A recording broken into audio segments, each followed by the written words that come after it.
Hello दोस्तों, नमस्कार। राज class में आप सबका स्वागत है। तो आज की वीडियो में बात करेंगे हम लोग क्लास 10th की। यानी पिछले वीडियो में हम डिस्कस किए थे क्लास 10th के मेरा न्यू बैच स्टार्ट हो रहा है, तो वही आपका यह फर्स्ट वीडियो है मैथमेटिक्स का, गणित का। यानी क्लास 10th हम लोग को एनसीईआरटी पैटर्न की पूरी क्वेश्चन, पूरी थ्योरम्स, एकदम कॉन्सेप्ट जीरो लेवल से एडवांस लेवल तक के बारे में बात करेंगे। मैथमेटिक्स से आपका चैप्टर्स, फर्स्ट चैप्टर्स हम लोग लिए हैं, सीरियल वाइज चैप्टर लेकर हम लोग चलेंगे, आपको अच्छे प्रकार से समझाने का प्रयास करेंगे।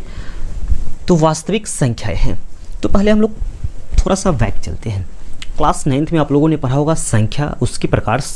तो हम लोग यहाँ से हम पहले ही पिछले वीडियो में डिस्कस कर चुके हैं कि जितना मैं वीडियो डालूंगा सब में आपका बेसिक से लेकर एडवांस कॉन्सेप्ट अवेलेबल रहेगा, सभी उसमें जुड़े रहेंगे। तो वही बात करेंगे। पहले हम लोग पूरी बेसिक, तो पहले हम लोग जान लेते हैं कि संख्या होता क्या है। तो पहले समझ लेते हैं, बाद में परिभाषा सहित, परिभाषा के साथ पूरी डिस्कस करेंगे हम लोग। पहले जान लेते हैं कि संख्या क्या है। यानी किसी वस्तु, यानी किसी चीज़ को हम लोग खरीदने जाते हैं दुकानदार के पास, या बाज़ार में कहीं पर जाते हैं हम लोग किसी चीज़ को खरीदने के लिए। तो किसी चीज़ को खरीदते हैं, जितना उसका मूल्य रहता है उतना ही हम लोग पैसा देते हैं। तो पैसा हम लोग देते हैं तो गिन कर देते हैं कि हाँ 10 रुपये है, चाहे 20 रुपये, चाहे जितना है उसको हम लोग गिन कर देते हैं कि हाँ इतना पैसा हम उसको देना है। तो हम लोग जो गिनते हैं वही क्या कहलाता है, हमारा संख्या कहलाता है। तो डिफिनेशन को देख लेते हैं, क्या है परिभाषा को। किसी वस्तु अथवा पदार्थ के परिमाण को व्यक्त करने के लिए जिन पदों की आवश्यकताएं होती है, यानी जो पैसे की आवश्यकताएं होती है, क्या कहलाती है, यानी संख्या कहलाती है। नंबर्स में गिनकर हम लोग देते हैं, यानी क्या कहलाती है, आपको संख्या कहलाती है। पहली बात है संख्या, तो आप लोग समझ गए। यानी पहले ही इस वीडियो में हम पूरी डीपली, एकदम पहले पूरी जीरो लेवल कॉन्सेप्ट में चलेंगे, तो आपको बहुत ही मज़ा आने वाला है। अगर मैथ से आपको डर लगता है तो यह वीडियो कंप्लीटली देख लीजिएगा। मैथ से कभी भी आपको डर नहीं लगेगा, यानी उसकी कॉन्सेप्ट आपको समझ में आनी चाहिए। कॉन्सेप्ट समझ में आ गई तो पूरा बात सही आ जाएगा, तो समझ गए। इसके बाद आपका है संख्या कितनी प्रकार की होती है। तो संख्या कितनी प्रकार, तो 2 प्रकार की होती है। पहला होता है आपको वास्तविक संख्या, दूसरा होता है अवास्तविक संख्या। यानी वास्तविक संख्या को रियल नंबर इंग्लिश नेम है, और अवास्तविक संख्या का इमेजिनरी नंबर। हम थोड़ा सा आपको इंग्लिश इसका बताते चलेंगे, यानी किसका क्या इंग्लिश होता है, सबका इंग्लिश बताते चलेंगे, जिससे आपको आगे पढ़ने, आगे समझने में बहुत ही आसान होगा। यानी वास्तविक संख्या किसे कहते हैं, तो दैनिक जीवन में जितनी संख्या का हम लोग उपयोग करते हैं। यानी इसका और भी परिभाषा लेने के लिए यानी आई बटन में क्लिक करके देख लीजिएगा, मेरा एक दूसरा वीडियो है, हैंड राइटिंग नोट से मेरा लिखा हुआ है। वह वीडियो में आप लोग पूरी एकदम परिभाषा पूरा दिया गया है। यहाँ पे हमको आपको खाली समझाने का प्रयास करेंगे, और उस वीडियो से आप लोग उसकी परिभाषा पूरी लिख लीजिएगा। उसका आई बटन में है, चाहे डिस्क्रिप्शन में उसका लिंक दे दूंगा, उसको आप लोग आराम से देख के पूरी परिभाषा को आप लोग लिख लीजिएगा। यानी वास्तविक संख्या, यानी दैनिक जीवन में जितनी संख्या का हम लोग प्रयोग करते थे, दैनिक जीवन में कितना, 0 से लेके हम लोग 1 से लेके 9 तक, यानी इसी के बीच सब संख्या को बनाया जाता है। यानी हम लोग कितना तक करते हैं प्रयोग, मानते हैं कि सीधे अनंत तक। यानी आपका वास्तविक संख्या क्या है, दैनिक जीवन में जितनी संख्या का हम लोग उपयोग करते हैं वास्तविक संख्या कहलाती है। अवास्तविक संख्या यानी इमेजिनरी नंबर। तो अवास्तविक संख्या क्या है, इमेजिनरी नंबर। वैसी ऋणात्मक संख्या, ऋणात्मक कहने का मतलब कि कोई भी संख्या उसके पहले क्या लगा हो, तो माइनस लगा हो, तो क्या होगा, वह ऋणात्मक हम लोग बोलते हैं कि हाँ वह संख्या क्या है, ऋणात्मक है, यानी माइनस लगा हुआ है। यानी वैसी ऋणात्मक संख्या जो वर्गमूल चिन्ह के अंदर हो। यानी ऋणात्मक संख्या होनी चाहिए, और किसके अंदर होनी चाहिए, वर्गमूल चिन्ह के अंदर होनी चाहिए। क्या कहलाएगी, आपका अवास्तविक संख्या कहलाएगी। यही आपका जैसे में एग्जाम्पल है। यानी वैसी संख्या, यानी वैसी ऋणात्मक संख्या जो वर्गमूल चिन्ह के अंदर हो, वैसे ऋणात्मक संख्या जो वर्गमूल चिन्ह के अंदर हो अवास्तविक संख्या कहलाती है। जैसे कि √3, √-4, √-5, ये सब होगा। इसके बाद आपका वास्तविक संख्या कितनी प्रकार की होती है, तो वास्तविक संख्याएं 2 प्रकार की, ये भी 2 प्रकार की होती है। यानी आपका जो चैप्टर है वास्तविक संख्या की पूरी बात करेंगे हम लोग। यानी अवास्तविक आपको आगे क्लास 11th में पढ़नी है, पूरी इसकी नॉलेज आपको क्लास 11th में पढ़ना है, ठीक। ये सब इसके बाद जो बच के आपको क्लास 10th में पूरी पढ़नी है। यानी वास्तविक संख्या कितने प्रकार की हो रहा है, तो 2 प्रकार की। पहला है आपका परिमेय संख्या, दूसरा है अपरिमेय संख्या। परिमेय संख्या का इंग्लिश नाम है रेशनल नंबर, अपरिमेय संख्या का इंग्लिश नाम है इरेशनल नंबर। तो हम लोग बारी बारी से देखते हैं सभी संख्या को। तो परिमेय संख्या क्या है, तो वैसी संख्या, यानी वैसी संख्या जो P/Q के रूप में हो। अगर जो आप साथ साथ इसका डिफिनेशन लिखना चाहते हो तो डिफिनेशन भी लिख लीजिएगा, नहीं तो जो मैं वीडियो का लिंक दे दिया हूँ उससे देख लीजिएगा, अच्छा आई बटन में क्लिक करके आप लोग देख लीजिएगा। यानी वैसी संख्या जो p बटा q के रूप में होनी चाहिए और जहाँ q is not equal to 0 हो।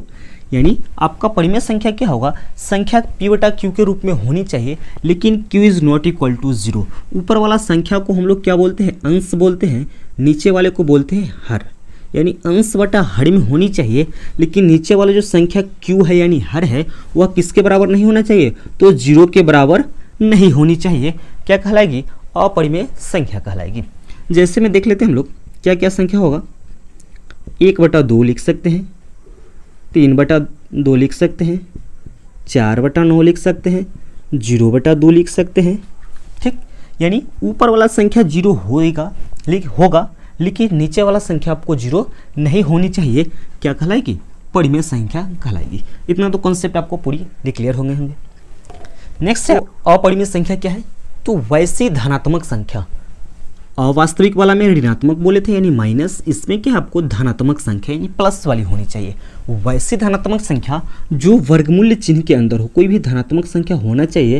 यानी धनात्मक होने का मतलब यानी कोई भी संख्या अगर जो धनात्मक में रहता है तो उसके पहले हम लोग क्या नहीं लिखते हैं, प्लस को नहीं लिखते हैं।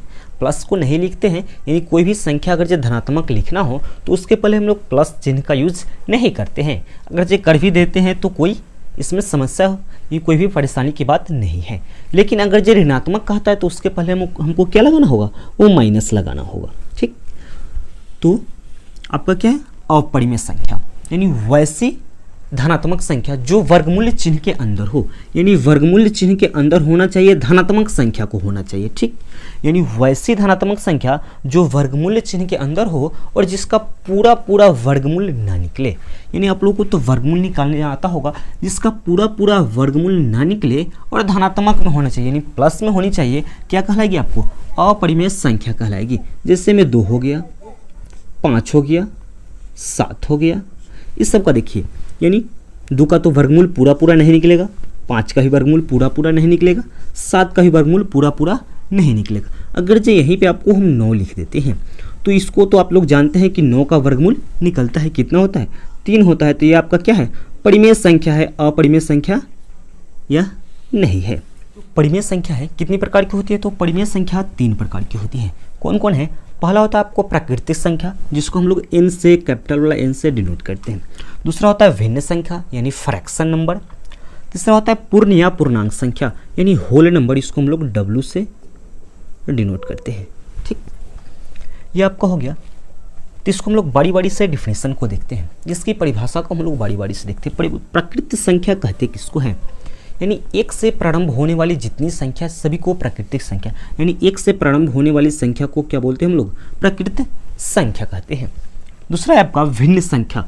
तो भिन्न संख्या यानी फ्रैक्शन नंबर क्या है, तो फ्रैक्शन नंबर है क्या, यानी वैसी संख्या जो p बटा q के रूप में होनी चाहिए, जहां आपको q तो 0 के बराबर नहीं होना चाहिए लेकिन q का जो मान है ±1 हो सकता है। यानी +1 हो सकता है या -1 हो सकता है, उससे हमें कोई मतलब नहीं है। सिर्फ क्या नहीं होनी चाहिए, तो 0 नहीं होनी चाहिए। यानी 0 नहीं, यानी 1/2 माइनस में चाहे -2/1 इस प्रकार से हो सकता है। नीचे वाली संख्या को 0 नहीं होना चाहिए। ये भी आपका क्या है, परिमेय संख्या है। परिमेय संख्या का ये भी सब प्रकार है। ठीक है, अगला है आपका पूर्ण या पूर्णांक संख्या। तो पूर्ण या पूर्णांक संख्या क्या है, शून्य सहित धनात्मक एवं ऋणात्मक, यानी 0 सहित धनात्मक एवं ऋणात्मक सभी संख्या को, यानी माइनस वाला सभी संख्या को पूर्ण या पूर्णांक संख्या कहते हैं। आगे है सम संख्या, इवन नंबर, विषम संख्या, ऑड नंबर, भाज्य संख्या, को प्राइम या कंपोजिट नंबर, अभाज्य संख्या, प्राइम नंबर। इस संख्या की भी जानकारी इस चैप्टर में आपको होना बहुत आवश्यक है। तो बड़ी बारी से सबको हम लोग डिस्कस कर लेते हैं। पहला क्या है, सम संख्या।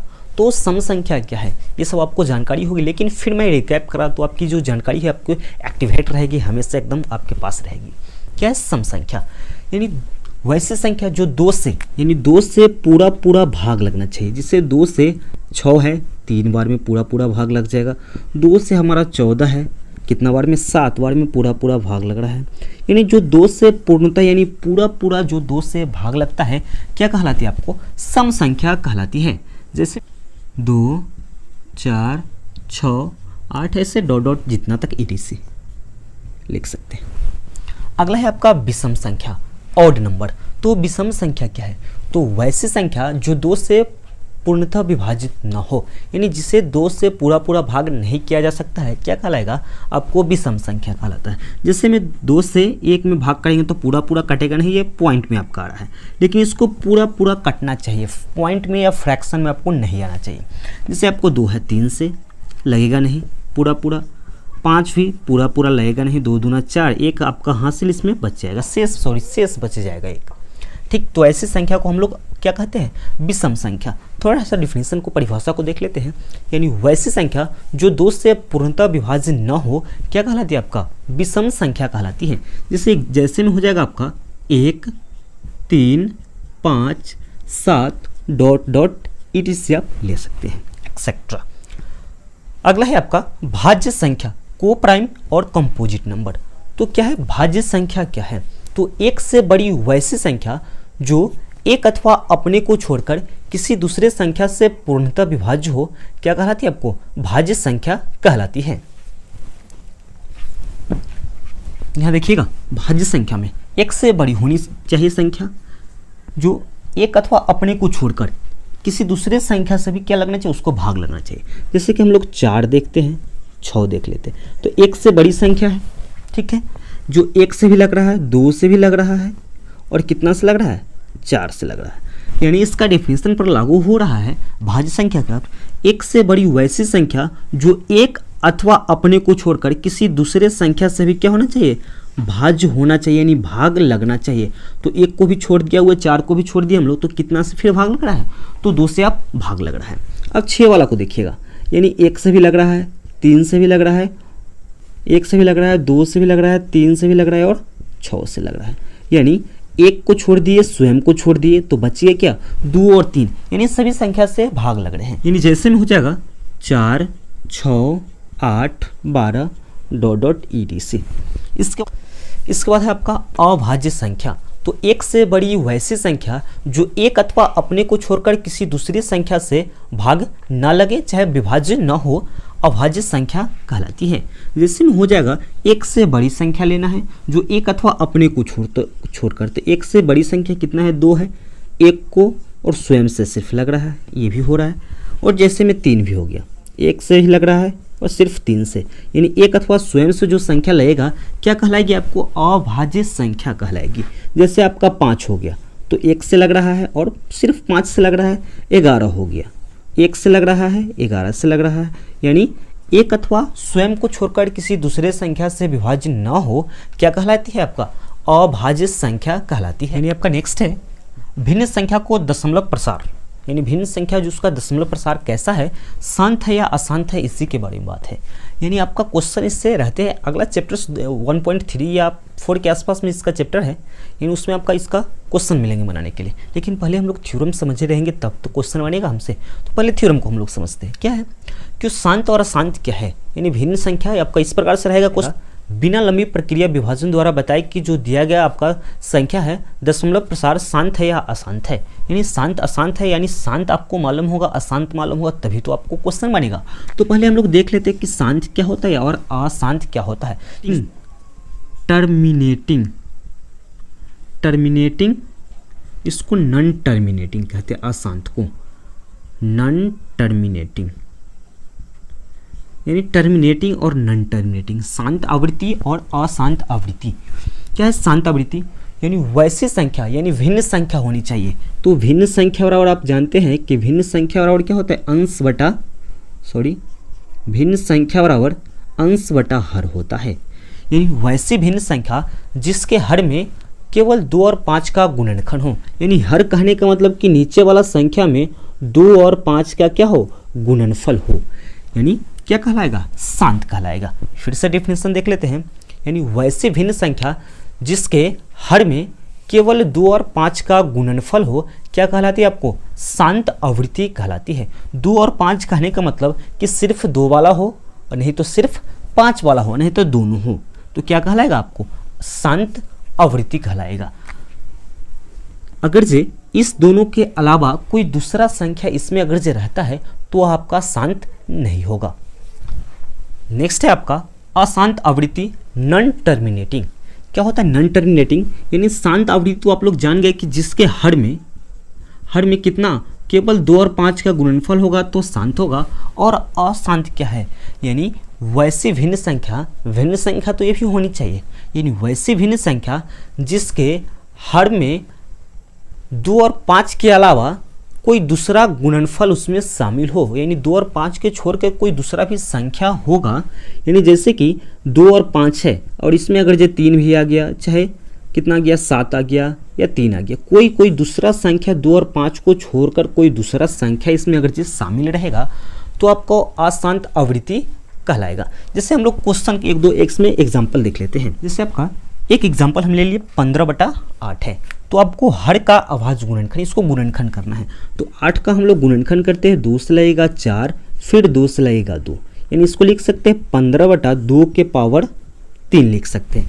तो पहले ही हम बोले हैं कि शांत आवृत्ति में यानी वैसे भिन्न संख्या होनी चाहिए जिसके हर में केवल 2 और 5 का गुणनफल हो, 2 वाला हो तो सिर्फ 2 वाला होनी चाहिए, नहीं तो 5 वाली होनी चाहिए। अगर जो इसमें 5 वाला नहीं है तो 5 वाला अपना से इसमें आपको बैठाना है, यानी जितना पावर रहेगा उतना लिख सकते हैं, चाहे उससे आप कम भी लिख सकते हैं। जो लिखिएगा कि आप अंश और हर दोनों में लिखिएगा तो ऐसा रहेगा तो क्या हो जाएगा आपको शांत आवृत्ति हो जाएगा। अगर जो इसी के गुणनफल में 2 और 5 को छोड़कर कोई दूसरा संख्या आ जाता तो हमारा क्या हो जाता अशांत हो जाता। यह आपका क्या है दशमलव को भिन्न संख्या में बदलना, यानी दशमलव जो आपको रेकॉर्डिंग में कोई संख्या रहता है, जैसे कि आप देखते हैं कि 0.23 और 3 पर क्या रहता है आपको रेकॉर्डिंग रहता है, तो इसको कहता है कि आपको इसको भिन्न संख्या में बदलने के लिए, तो उसी के लिए आपका फॉर्मूला है क्या है कहेंगे, यानी भिन्न संख्या बराबर है संपूर्ण संख्या माइनस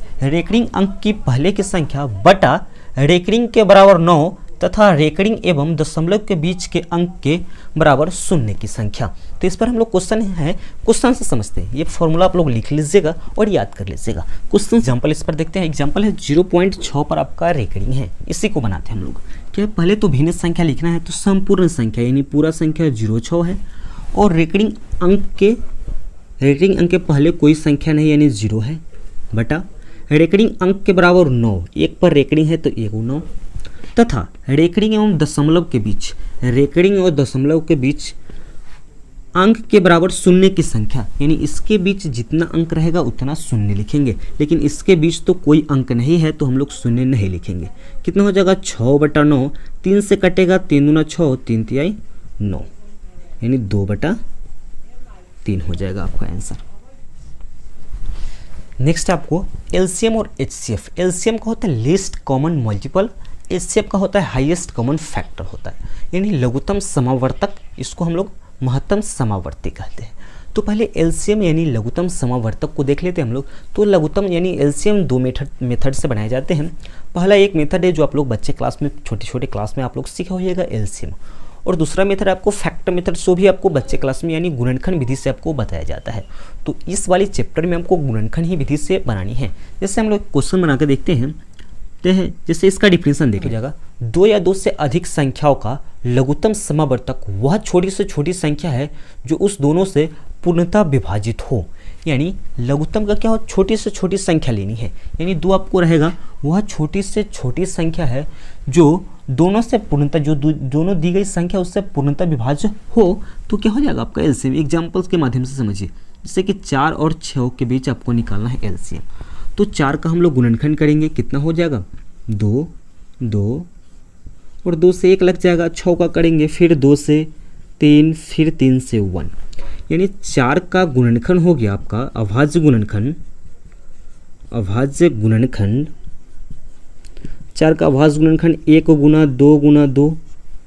6 का अभाज्य गुणनखंड कितना हो गया 1 गुना 2 गुना 3, यानी वह छोटी से छोटी, ये तो दोनों में मिल रहा है, ये भी दोनों में मिल रहा है, तो दोनों में मिल रहा है तो 1 गुना 2, ये तो नहीं मिल रहा है 2, फिर इसको लिख लीजिए, इसको गुना कर लीजिए, आपका क्या हो जाएगा एलसीएम हो जाएगा। गुना करने से क्या होगा एक में 2 से गुना कीजिएगा 2, 2 से 2 में 2 दूना 4, 4 तिहाई 12 हो जाएगा आपका।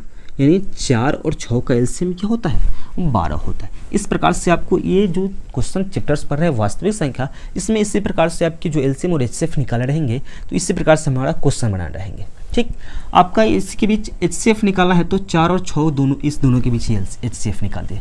तो सेम इसी प्रकार से लिखेंगे, यानी जो इसमें छोटी से छोटी संख्या यानी मिल जाती है, इसमें तो बड़ी से बड़ी संख्या देखना है आपको, जो मिल गया संख्या, यानी इसमें से संख्या जो मिल गया वही इसका एचसीएफ हो गया। यानी हम लिखते हैं 4 का अभाज्य गुणनखंड 1 गुना 2 गुना 2, और 6 का अभाज्य गुणनखंड कितना हो जाएगा? 1 गुना 2 गुना 3। इसमें बड़ी से बड़ी संख्या देखना है, तो बड़ी से बड़ी संख्या क्या मिल रहा है? तो 2 मिल रहा है, तो इसका एचसीएफ आपका 2 हो जाएगा। तो इस वीडियो में आपको इतना ही। ये आपका वीडियो का पूरी भूमिका, यानी ये जो वास्तविक संख्या है इसकी पूरी कवर बेसिक कॉन्सेप्ट इस वीडियो में आपको मिली है। नेक्स्ट वीडियो में हम लोग चैप्टर वाइज उसके कुछ थ्योरम्स पढ़ लेंगे और कुछ क्वेश्चन हम लोग उसके चैप्टर वाइज क्वेश्चन बनाने का प्रयास करेंगे। तो उम्मीद है कि वीडियो आपको बहुत पसंद आया होगा। पसंद आया तो प्लीज़ वीडियो को लाइक, शेयर और कमेंट जरूर कीजिएगा।